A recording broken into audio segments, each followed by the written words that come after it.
The New York Times reports that Reverend Ed King, an 89-year-old minister and white civil at email.link public speaker, has died in Ridgeland, Mississippi, on July 4, 2024.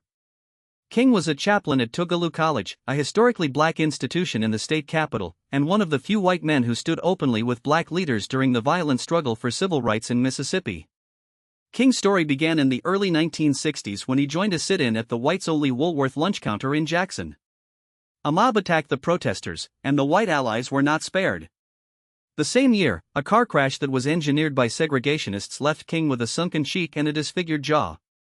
The attack and the subsequent disfigurement were a chilling warning to many civil rights workers who were arriving in Mississippi, but King refused to retreat. In 1963, King became one of the founding members of the Mississippi Freedom Democratic Party, created to challenge the state's entrenched segregationist Democrats. He ran for lieutenant governor on a symbolic ticket with Aaron Henry, a black candidate. Their campaign encouraged thousands of black voters to cast ballots at a time when the electorate was aggressively suppressed. The Freedom Democrats also tried in 1964 to replace Mississippi's regular Democratic delegates at the Democratic National Convention in Atlantic City, New Jersey.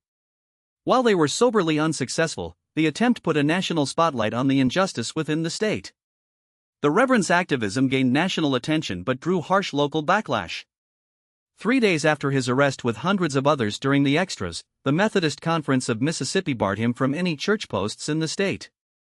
He was ostracized by his own family and scorned by his colleagues in the clergy, but he continued to support the movement, not only by taking public stands but also by encouraging others to join. When Medgar Evers was assassinated the following month, King's OE struggle became even more dangerous. Despite the social ostracism, the psychological scar, and the physical damage, King remained a visible figure. Historian John Dittmer called him the most visible white activist in the Mississippi movement. Joan Trumpower Mulholland, who was the first full-time white student at Tougaloo, recalled how King stood out as the ultimate frontline ally. King's death was confirmed by his daughter Margaret King in a statement sent to the media. He passed away in an assisted living facility after a life that was marked by imprisonment, an attempted assassination, public shunning, and an enduring commitment to integration.